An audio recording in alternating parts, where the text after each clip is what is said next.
Dari Geraha Sangkakala Surabaya 1062 The Voice of Love. Saya Pastor Bani Firdaus dari Gereja 1 Jam Saja GSJS Tunjungan Plaza Surabaya. Shalom kekasih Tuhan. Tetap semangat, tetap setia mengiring Yesus. Bagaimana kabarnya? Saya selalu berdoa ya untuk kita semua kekasih Tuhan. Saya juga agar semuanya dalam kondisi baik-baik saja di dalam segala hal. Setelah Perang Dunia Kedua, Jepang itu berada di ambang kehancuran total. Hiroshima dan Nagasaki menjadi bukti kehancuran akibat bom atom.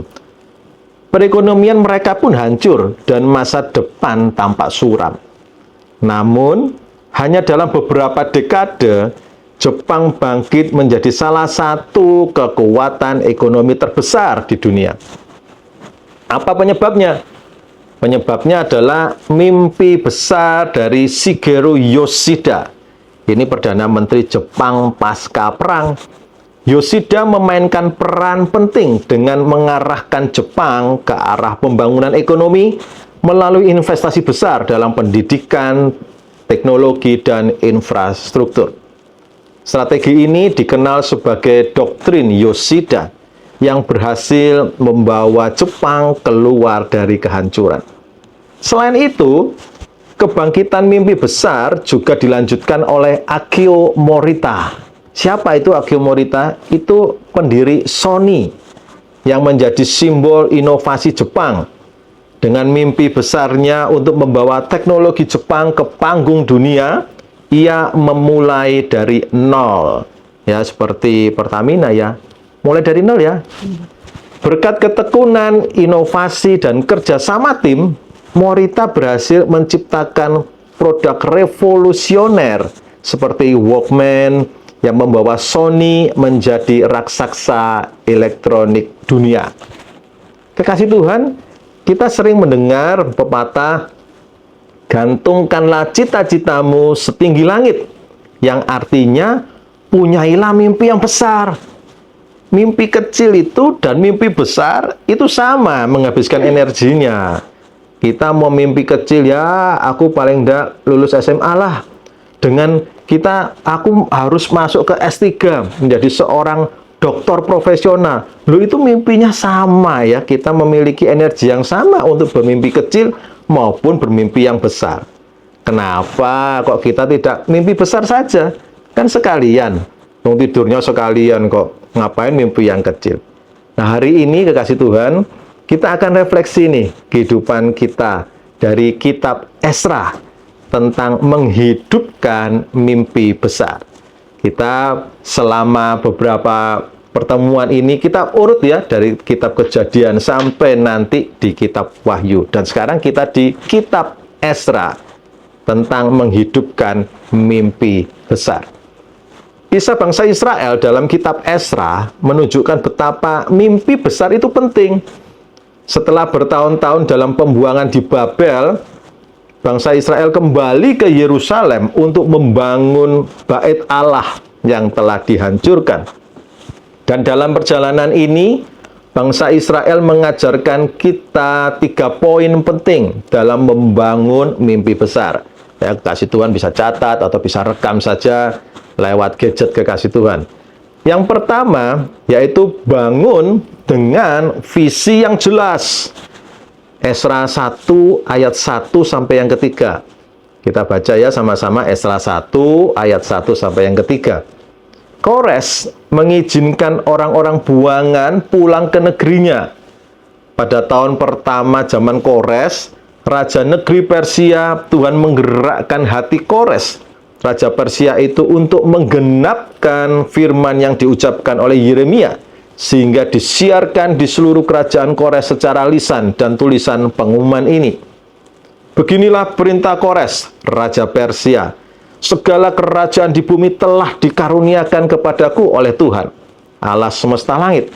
Ia menugaskan aku untuk mendirikan rumah baginya di Yerusalem yang terletak di Yehuda. Ayat yang ketiga, siapa di antara kamu termasuk umatnya, Allahnya menyertainya. Biarlah ia berangkat pulang ke Yerusalem yang terletak di Yehuda, dan mendirikan rumah Tuhan Allah Israel, yakni Allah yang diam di Yerusalem. Kekasih Tuhan, kenapa sih kok kita ini harus memiliki visi yang jelas? Kenapa kok kita harus memiliki visi yang benar-benar terbentuk dengan sempurna? Kenapa? Karena visi itu memberikan kita arah dan tujuan. Dan tanpa visi, kita tuh mudah tersesat atau kehilangan motivasi. Visi itu ibaratnya kalau di kehidupan kita adalah kompas. Ya, kompas itu visi kita. Kita ini arahnya mau kemana sih? Oh, kita ini mau ke utara. Ya, jangan sampai kita arahnya jalannya ke utara, kompasnya ke utara, kita ke selatan. Ada beberapa orang sih, memang yang tanpa kompas pun sudah tahu arah tujuannya kemana. Oh, ini arahnya ke utara, ini arahnya ke selatan, ini arahnya ke timur, ini arahnya ke barat. Nah, banyak dari kita, hidup itu mengalir. Nah, apakah salah hidup itu mengalir? Tidak, asal kita tahu kita ini mengalirnya kemana. Ada teman-teman yang berkata, hidup itu seperti air aja, Pastor. Itu kan kita, air itu mengalir kemana-mana, ya, ngikutin zaman dan sebagainya. Ya, itu tidak salah. Ya, hidup mengalir seperti air. Itu bagus, supaya kita tidak stres. Tetapi perlu diingat, kekasih Tuhan, bahwa air itu sifatnya selalu turun dari atas ke bawah. Air yang dari bawah ke atas itu air mancur, tapi ya turun juga kan, sampai atas turun lagi. Karena apa? Karena itu sifatnya air. Nah, kita perlu hati-hati dengan visi yang kita miliki. Kalau kita memiliki visi mengalir seperti air, ya mengalirnya sampai jauh, tetapi selalu turun dari atas, selalu turun ke bawah. Ini yang perlu kita hati-hati. Visi kita ini harus sama dengan visi yang Tuhan bangun untuk kehidupan kita.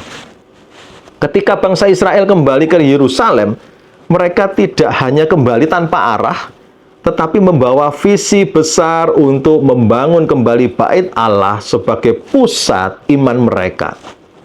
Bagaimana dengan kehidupan saudara dan saya? Kasih Tuhan, kita hidup, ayo kita membangun visi. Bukan visinya untuk memperkaya diri, tetapi kita coba bisa tiru nih, bangsa Israel. Membangun bait Allah sebagai pusat iman mereka. Ayo kita bangun bait Allah diri kita. Bukankah diri kita ini adalah bait Allah yang kudus? Ayo, kekasih Tuhan ya, jangan kita rusak kehidupan kita dengan dosa-dosa. Jangan kita rusak kehidupan kita ini dengan asap-asap. Asap itu yang smoke itu loh ya, asap yang sebenarnya itu bukan untuk tubuh kita. Kalau kita ini sengaja ya memasukkan asap ke dalam kehidupan kita, itu artinya kita tidak memiliki visi untuk membangun kehidupan kita jauh lebih baik. Kita lihat kembali lagi ya ke Ezra tadi. Tuhan itu menggerakkan hati Raja Kores untuk mendukung visi ini. Menunjukkan bahwa visi yang berasal dari Tuhan itu dapat membuka pintu-pintu yang tidak mungkin. Bahkan Tuhan Yesus itu memiliki mimpi besar, yaitu semua manusia diselamatkan. Bukan hanya mengalami mukjizat secara fisik, tetapi mengalami keselamatan kekal. Ini visinya Tuhan Yesus. Luar biasa bukan? Bagaimana dengan visi kita? Bagaimana dengan visi kekasih Tuhan ya? Teman-teman semua, bagaimana visinya? Apakah visi kita itu hanya untuk sebatas fisik, untuk sukses secara fisik? Itu tidak salah. Saya pun mensupport siapapun yang memiliki visi, aku harus sukses, Pastor. Yes, 100%. Saya pun demikian. Tetapi di balik semua itu masih ada visi yang jauh lebih berharga, yaitu kita membangun iman kita, agar ketika kita tidak ada lagi di dunia, kita sudah bisa bersama Bapa kita di surga. Dalam keluarga, visi membantu semua anggota keluarga untuk bekerja menuju tujuan yang bersama, yaitu visi yang baik. Jangan dari satu keluarga kita ini masih gontok-gontokan ya, iri dengan saudara lah, ya toh, mangkel dengan orang tua lah. Aduh, ini sudah tahun 2025. Kita mau ngapain lagi? Masihkah kita memiliki hubungan yang tidak mesra dengan orang tua, ya, dengan keluarga? Ini mau nunggu sampai kapan, kekasih Tuhan ya? Ayo kita visinya kita rubah. Kita bangun suatu keharmonisan keluarga. Kalau ada kekasih Tuhan yang masih gontok-gontokan sama orang tua, ayolah, ini saatnya kita berubah. Ya, kita yang dulunya kecil, dipelihara orang tua, dibesarkan, saatnya kita kembali untuk kita ini boleh mengayomi ya orang tua kita yang sudah lanjut usia.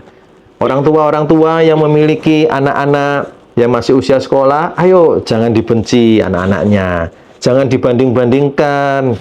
Karena kalau dibanding-bandingkan tuh pasti kalah. Yang namanya dibandingkan tuh pasti kalah kita. Karena kita tuh selalu membandingkan dengan orang yang lebih dari kehidupan kita. Makanya kita lebih cepat stres. Karena apa? Karena membandingkannya seperti itu. Ayo kekasih Tuhan ya, visi kita ini harus jelas. Keputusan yang diambil pun harus menjadi lebih terarah. Kekasih Tuhan yang belum menikah. Nah, ini ya, yang masih jomblo-jomblo. Yang jomblo-jomblo boleh lambaikan tangan. Waduh ya, saya nggak bisa lihat yang jomblo siapa. Nah ini, ayo punya visi yang jelas terlebih dahulu dengan pasangan Anda. Anda ini mau memiliki pasangan seperti apa? Ini visinya harus jelas dulu. Apakah pasangan Anda ini harus memiliki pekerjaan yang besar atau seperti apa? Nanti kehidupan keluarga Anda maunya seperti apa? Itu visi harus jelas di depan sebelum kita mengenal seseorang dan menjadikannya pasangan hidup. Jangan asal suka, ya, asal cinta, kemudian takut kehilangan karena, waduh, parasnya cantik, Pastor, saya tidak bisa nemukan lagi. Atau, aduh, Pastor, ini, aduh, tampan sekali, seperti bintang Korea. Ya bolehlah itu ya, tetapi bukan itu, visi kita bukan di sana. Kalau Anda hanya untuk mencari pendamping karena tampan, ya seperti bintang Korea, nanti ujung-ujungnya korengen ya. Korengen itu borok ya, berborok hidup Anda. Karena apa? Karena ketampanan, kecantikan itu akan larut ya, akan hilang, akan sirna sesuai dengan berjalannya waktu. Nah, kalau kita mencari pasangan dengan visi yang jelas bahwa dia adalah anak yang cinta Tuhan, yang suka pelayanan, suka bekerja, wah itu ya, jempol banget itu untuk pasangan hidup. Saya punya teman kekasih Tuhan ya, sudah menikah saat ini, tetapi kondisinya kekurangan, perekonomiannya benar-benar low. Suaminya bekerja, menjadi suami yang baik, tetapi istrinya tidak. Istrinya tadinya mau ikut bekerja, namun tidak diizinkan oleh suaminya. Nah, ini menjadi suatu polemik ya dalam kehidupan berumah tangga. Padahal sebelum mereka menikah, istrinya ini berkarir dengan baik. Ketika menikah pun, ketika mereka kekurangan, mereka, si istri terutama ya, itu masih ditawarin lowongan untuk bekerja kembali. Tetapi lagi-lagi si suami berkata, enggak, kamu istri tidak usah bekerja. Ya berakhirnya seperti ini ya, kekurangan terus ya, berkeluh sini sana. Dan mereka pun sering bertengkar, bertikai. Apa sih penyebabnya? Karena visinya nggak jelas. Bagaimana dengan kalau kondisi seperti ini terjadi dalam kehidupan saudara dan saya? Visi kita apa? Visi kita ini harus sama-sama dengan pasangan kita. Ya, dengan berjalannya waktu, kasih Tuhan ya, mereka konsultasi dengan saya, kemudian kita mencari solusi bersama, antara istri harus ikut bekerja lagi, atau mereka pindah hidup di desa dengan biaya hidup yang jauh lebih murah. Pada akhirnya, sepasang suami istri ini memutuskan secara bersama-sama untuk pindah ke desa.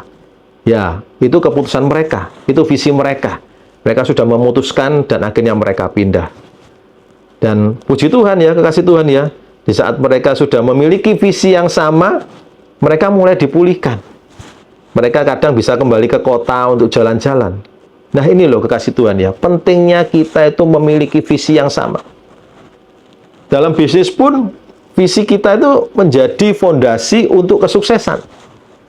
Akio Morita yang mendirikan Sony, itu dengan visi besar untuk membawa teknologi Jepang ke pasar global, ia mampu memimpin timnya melewati tantangan dan menciptakan inovasi. Bisnis itu tanpa visi hanya berjalan tanpa arah dan mudah goyah di tengah persaingan. Kalau kita mulai saat ini mau membangun bisnis, ayo, visinya harus jelas dulu. Jangan asal mulai. Wah, banyak motivator tuh gini, ngomongnya gini, udah jangan banyak berpikir, bisnis itu langsung aja terjun dalam dunia bisnis. Loh, itulah cocoknya motivator, ya kan? Lah kita ini bisnis harus punya visi. Nggak bisa kita asal jebur bisnis. Kita harus tahu siapa market kita.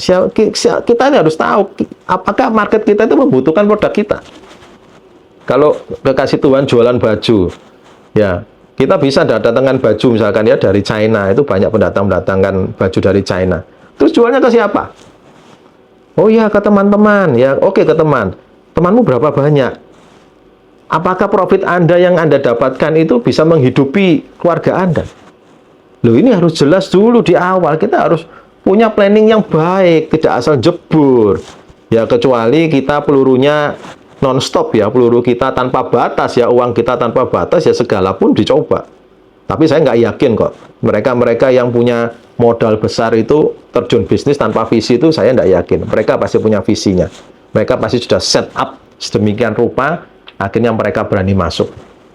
Kok jangankan visi tanpa bisnis tanpa visi ya. Startup itu loh, itu dibangun dengan visi yang jelas. Buktinya apa? Buktinya ya banyak yang gelundung juga kan, banyak yang tutup di tahun-tahun ini. Bahkan tahun kemarin sudah banyak yang tutup startup. Ini menunjukkan apa? Pentingnya visi. Yang punya visi saja masih bisa gelundung. Gelundung itu bahasa apa sih? Yang masih bisa bangkrut. Ya, gelundung itu kan itu toh, waktu hujan itu kan bunyi waktu hujan tuh, gelundung. Nah, visi itu membantu kita menentukan prioritas kita hidup. Tanpa visi, kita cenderung menghabiskan waktu pada hal-hal yang tidak produktif. Scrolling berjam-jam sampai habis waktunya. Kasih Tuhan, poin yang pertama, visi. Kita harus bisa membangkitkan mimpi besar dan meraihnya di dalam Yesus Tuhan. Poin yang kedua, atasi tantangan dengan ketekunan dan doa.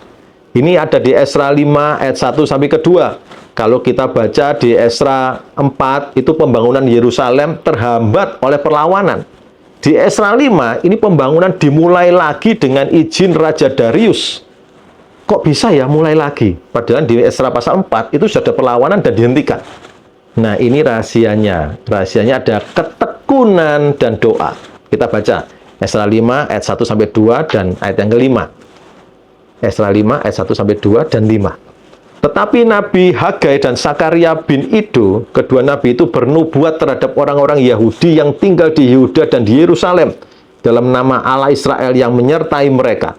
Pada waktu itu mulailah Zerubabel bin Shealtiel dan Yesua bin Yosadak membangun rumah Allah yang ada di Yerusalem. Mereka didampingi dan dibantu oleh nabi-nabi Allah. Nah, ini adanya ketekunan dan ada doa. Dan lihat hasilnya di ayat yang kelima. Tetapi mata Allah mengamat-ngamati para tua-tua orang Yahudi, sehingga mereka tidak dipaksa berhenti oleh orang-orang itu, sampai ada berita diterima oleh Darius, dan kemudian dikirim kembali surat jawaban mengenai hal itu. Wow, luar biasa nih ya kekasih Tuhan ya. Tuhan itu mampu menghentikan gangguan atau perlawanan ketika kita ini mau menggapai mimpi yang besar. Terutama ketika kita ada ketekunan dan doa. Tantangan itu adalah bagian alami dari setiap usaha besar. Tetapi ketekunan dan doa itu adalah kunci untuk tetap bertahan dalam menghadapi hambatan. Bangsa Israel menghadapi ancaman, intimidasi, dan penolakan saat membangun bait Allah. Namun mereka tidak menyerah. Mereka terus bekerja sambil berdoa dan percaya bahwa Tuhan akan memampukan mereka untuk menyelesaikan tugas ini. Kekasih Tuhan, apapun ya yang kita hadapi, tantangan besar, mau tantangan kecil, Ayo, kita tekun. Kita jalani sesuai visi tadi poin pertama. Kita tekun dan kita doa dan kita percaya kalau bangsa Israel mampu membangun bait Allah di tengah-tengah ada perlawanan, maka kita pun mampu membangun bait Tuhan dalam kehidupan kita. Kita harus maju dengan iman. Percayalah bahwa Tuhan Yesus pasti buka jalan. Amin. Poin yang terakhir, poin yang ketiga. Poin yang ketiga adalah kita libatkan komunitas untuk mencapai tujuan yang besar. Esra 3 ayat yang ke-10. Esra 3 ayat yang ke-10. Pada waktu dasar bait suci Tuhan diletakkan oleh tukang-tukang bangunan, maka tampillah para imam dengan memakai pakaian jabatan dan membawa para nafiri. Lihat ya, tampillah para imam. Kemudian, dan orang-orang Lewi, Bani Asaf dengan membawa ceracap untuk memuji Tuhan menurut petunjuk Daud, Raja Israel. Wow, ini kita melibatkan, lihat ya, bangsa Israel ini melibatkan banyak orang untuk apa? Untuk mencapai tujuan yang besar. Visi yang sudah ditanamkan Tuhan, itu tidak dinikmati sendiri, tidak digarap-garap sendiri, tetapi kita melibatkan komunitas untuk mencapai tujuan yang besar. Mimpi besar itu tidak bisa dicapai sendirian. Pembangunan bait Allah melibatkan seluruh komunitas Israel, mulai dari imam hingga rakyat biasa. Ketika orang-orang bekerja bersama, tugas yang besar menjadi lebih ringan. Dan Tuhan itu merancang kita untuk hidup dalam komunitas. Karena kita membutuhkan dukungan, kita membutuhkan perspektif dari segi yang berbeda dan kekuatan orang lain. Kita bukan Superman, kita bukan Superwoman yang mampu melakukan segala pun. Ya, segala-galanya nggak bisa. Bahkan Superman pun ada keterbatasannya. Ya, Superman pun masih membutuhkan orang manusia yang untuk menolong dia. Apalagi kita yang bukan Superman. Bagaimana dalam kehidupan kita, kasih Tuhan ya. Kalau kita mau memiliki mimpi yang besar, kita harus membuka diri untuk join di komunitas. Komunitas rohani, komunitas yang mampu membangkitkan semangat kita. Jangan kumpul sama orang-orang yang putus asa. Kalau kumpul sama orang-orang yang putus asa, yang didapat bukan semangat, tetapi apa? Tetapi bencana, malah bisa menjadi bunuh diri. Karena apa? Karena mereka pun mengalami putus asa yang sama, tidak punya jalan keluar, hanya bisanya berkeluh kesah. Joinlah dengan komunitas rohani yang menguatkan. Join, cari komunitas yang sehat. Doa, tekun. Nanti Tuhan pasti tolong. Ya, saya yakin Tuhan itu tidak akan membiarkan anak-anaknya yang benar-benar berharap kepada Tuhan. Ketika bangsa Israel membutuhkan satu sama lain, demikian juga kita. Kita ini membutuhkan kok satu dengan yang lainnya. Saya tidak bisa dengan sendiri ya di radio seperti ini bicara. Saya butuh orang lain. Saya butuh hostnya. Saya butuh operatornya. Kalau saya disuruh sendiri di sini, pusing. Ini yang ditombol yang mana? Nanti ditombol, mati semua malahan. Nah, kan bingung. Makanya kita perlu bekerja sama dengan baik. Kita tidak boleh gontok-gontokan dengan orang lain. Jangan singgung-singgungan. Karena kehidupan kita itu diciptakan Tuhan, kehidupan yang bersosial. Bukan kehidupan yang egois.